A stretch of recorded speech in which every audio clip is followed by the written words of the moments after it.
V-NAV, on or off for takeoff? If it's off for takeoff, when do you arm it? What about V-NAV gotchas? I recently learned a lot about different SF-50 pilot V-NAV preferences and how they use V-NAV in their operations. And I think it's worth devoting this episode of SF-50 Real World Flying to a deeper dive, no pun intended, into some of the subtleties and gotchas of V-NAV usage in the Vision Jet. Welcome to another Real World SF-50 flying video.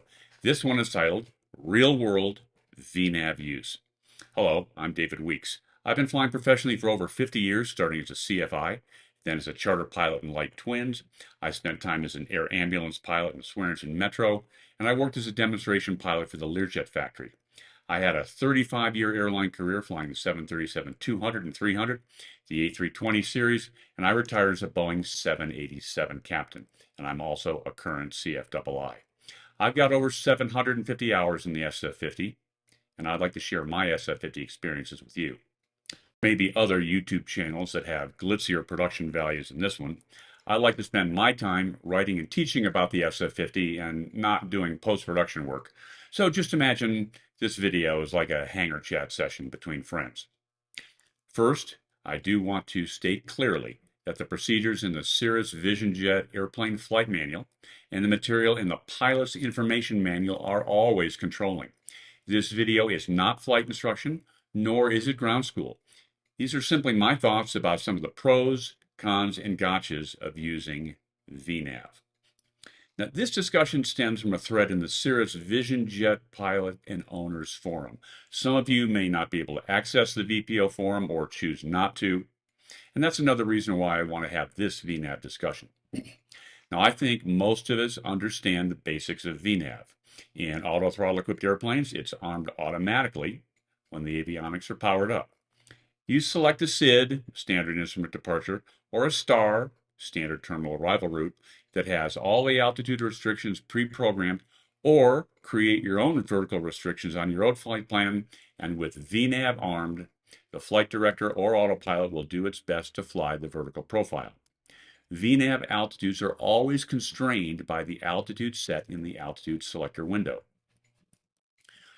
With the auto throttle set to FMS, the speed will be constrained by the speed setting in the V-NAV window of the flight plan page.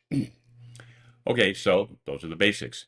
But in the real world, there are plenty of gotchas that can reach out and grab you. So what are they and how can you avoid them? Now, in the best of all possible ATC worlds, you get your descend via clearance, for example, and then you set the bottom altitude, and ATC does not mess with you either laterally or vertically. The system will work as designed. If you get a SID and no other altitude is specified, you set the top altitude when you brief the SID during the takeoff briefing. If ATC does not mess with you laterally or vertically, the system will work as designed. Now, if the airplane cannot make an altitude constraint in the climb out, you'll get a flashing message. Now, all this was discussed in our episode 4, a quick review of SIDs and stars. But now let's talk about some common V-NAV issues and errors that I did not cover earlier and were discussed in the VPO thread. Some pilots prefer to not have V-NAV armed during takeoff, and some don't even want heading or nav armed for takeoff. Let's look at not arming heading or nav first. Now, the pilots who don't want any lateral or vertical mode other than toga on for takeoff may feel that this prevents the airplane, and by that I mean flight director or autopilot, doing something unexpected or unintended in the first few critical minutes of flight. If toga is armed, it'll engage when the thrust lever is set to the takeoff detent, and then you're going to see TO and TO in green on the scoreboard. There won't be any mode shown in the second row in white except Alt S, which is automatically armed when toga engages. Toga will stay active until other vertical or lateral modes are engaged. So nothing will happen automatically, so you won't, or shouldn't, be surprised. Okay, I certainly get that the various VPO thread comments about what to arm for takeoff, and the following is just my personal opinion. The commenters are not wrong. Now, when I take off, either VFR or IFR, I have a plan for both lateral and vertical navigation. If a SID calls for an initial heading or clearance delivery, or the tower gives me one, I want to set the heading bug correctly and arm heading. I know the system will make heading active at 400 feet AGL. Now, why would I want to have to look down at the autopilot control panel and push heading at 400 feet when the system can do it for me? Now, I will grant you there may be times when you do not want heading to engage at 400 feet, but in those relatively rare cases, you might well elect to not arm heading. You should set the heading bug to the assigned heading.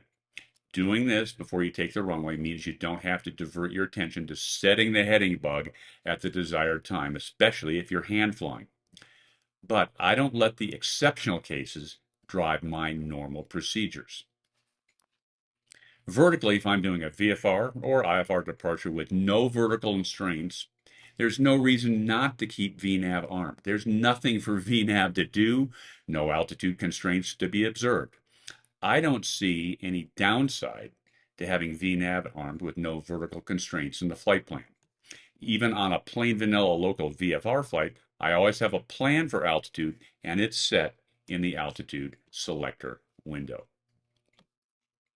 Now, assuming that you're going to arm flight level change, or FLC, you do have to decide how to manage your speed in the climb.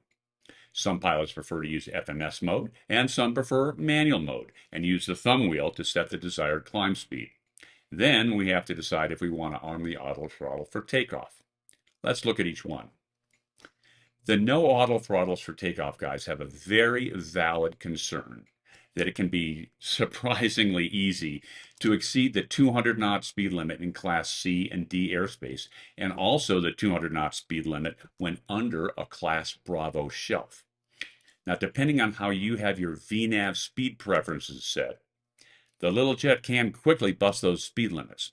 Now, if you're manually handling the thrust lever, you already know you'll have to pull it back when needed. So manual thrust lever operations can prevent nasty auto throttle surprises. But the counterpoint to this is that you can set VNAV speed limits, although they are not airspace dependent. If you set the altitude speed limit to 200 knots below 10,000 feet, the FMS auto throttle mode won't exceed that if you get leveled off unexpectedly. And this is going to protect you in Class C and D airspace and below Class Bravo shelves. Now, if you need to go faster than 200 when below 10,000 feet, you can switch to manual speed mode and set the speed with the thumb wheel. But you have to pick your technique. I don't believe there's any way to set the FMS speed mode to go faster than 200 below 10 and also have FMS mode keep you below 200 when needed for airspace compliance. Now let's look at a SID where there are several intermediate level offs before you climb to the published top altitude. This is the Raider 2 departure from Las Vegas, KLAS, the big airport. It is a complex procedure with both at or below and at or above crossing restrictions. If you elect to use VNAV, all you need to do is set the published top altitude of flight level 190, assuming no other altitude assignments from clearance delivery or tower. The G3000 will make the 4000 at or above Rudy, the 5000 at or above Bessie, and it will temporarily level off if needed to cross cells at or below 8,000. If complying with the at or above restrictions are a problem, you'll see the flashing message. Now, if you elect not to use VNAV on this departure, how are you going to handle the altitude selector? I'm here to tell you that you're going to be a whole lot busier. Let's assume that you have disarmed VNAV. What altitude are you going to set in the window when you are doing the checklist and departure briefing? Not 4,000, nor 5,000, as those are at or above restrictions. I think most guys would set 8,000 for the at or below restriction at cells, but you better be darn careful to make sure you comply with the two at or above restrictions. VNAV's not active, so it's not going to give you any flashing message if you won't make it. Now, I've also heard some pilots say they would set 4,000 first, then 5,000, so they could see the banana bar projection of where they'll reach the selected altitude. Now, if you choose to do that, you are really going to increase your workload, as you first have to set 4,000, and then set 5,000 once you see that the banana bar indicates that you'll make the adder above 4,000 restriction. Then, once you see you've made the adder above 5,000, you have to set it again for 8,000, which is the adder below restriction at cells. And don't forget, you're doing this single pilot in a very busy Class Bravo airspace, talking on the radio, doing the climb checklist, etc., etc. I personally think this is a titanically bad idea. So let's say you set 8,000 and mentally monitor the climb performance for the two at or above restrictions. You're probably going to get to 8,000 early, and the airplane will level off and speed up. Once you pass cells, you need to dial in flight level 190, as there are no more at or below restrictions ahead of you.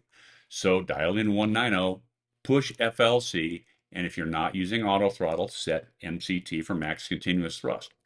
Don't forget to make sure you comply with the Gruden and Rader at or above restrictions. I'm here to tell you that if you're busy, it's easy to forget to reset the altitude selector and climb after leveling off to make an at or below restriction. And if you really screw up and are way late in resuming the climb, you can be too low to make Gruden at or above 10,000. So, can you say pilot deviation, boys and girls? Okay. Now, one of the commenters on the VPO thread said this about the cells restriction. Quote, you'll see that you have to cross cells at or below 8,000.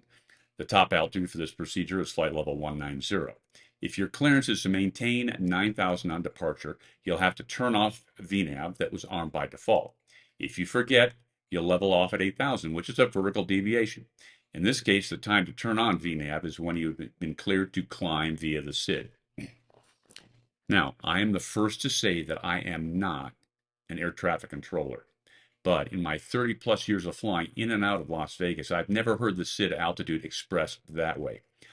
I would expect to have clearance delivery say something like, climb via the SID except maintain 9,000. If that was the clearance, the restriction at cells would still apply, and with V-NAV armed, I would set 9,000 in the altitude selector. Now, if you really and truly were cleared for the SID and then got a climb and maintain 9,000 clearance while still on the ground, I would question the controller to confirm that they mean the restrictions below 9,000 no longer apply. If that was the case, then yeah, sure, you could disarm V-NAV. But before I taxi out, my technique would be to take a few seconds to go into the flight plan page and delete all the vertical restrictions below the Gruden adder above 10,000 feet. If you were just off the ground and departure said, climb and maintain 9,000, you could deal with the restrictions the same way. Delete them in the flight plan or disarm V-NAV and just use flight level change. But again, I think this is a case of the exception driving the rule, and that's how I don't like to do it. I think V-NAV is your friend when flying SIDs like this one, and auto throttle makes life even easier. Let's now look at some V-NAV gotchas on stars. Again, this is from the VPO thread. Say you're arriving into Indianapolis on the Gibbs 4. After passing Hagel, the controller tells you to descend to flight level 230. So you set 230 in the altitude selector and use vertical speed to descend. If V-NAV is armed, it's very possible that you will intercept the vertical path and the plane will descend and then level off at 240, a vertical deviation. The time to turn on V-NAV is when you get a descend via clearance, not at system boot. Now, this comment is very reasonably a concern, in my opinion. As you can see on the plate, there's an adder above flight level 240 restriction at HACEF. We all know, hopefully, that when you get a new altitude assignment, previous restrictions are canceled unless the controller restates them along with the new altitude. So the new clearance to descend and maintain flight level 230 eliminates the HACEF restriction. This is one situation where it is especially important to maintain your vertical situational awareness. The commenter is absolutely correct that when using vertical speed, you could intercept the planned vertical path before HACEF. So V-NAV would then level you at flight level 240 until passing HACEF, and only then continue the descent to flight level 230. Now, the commenter prefers not to arm VNAV until you get a descend via clearance. And if that works for him, that's great.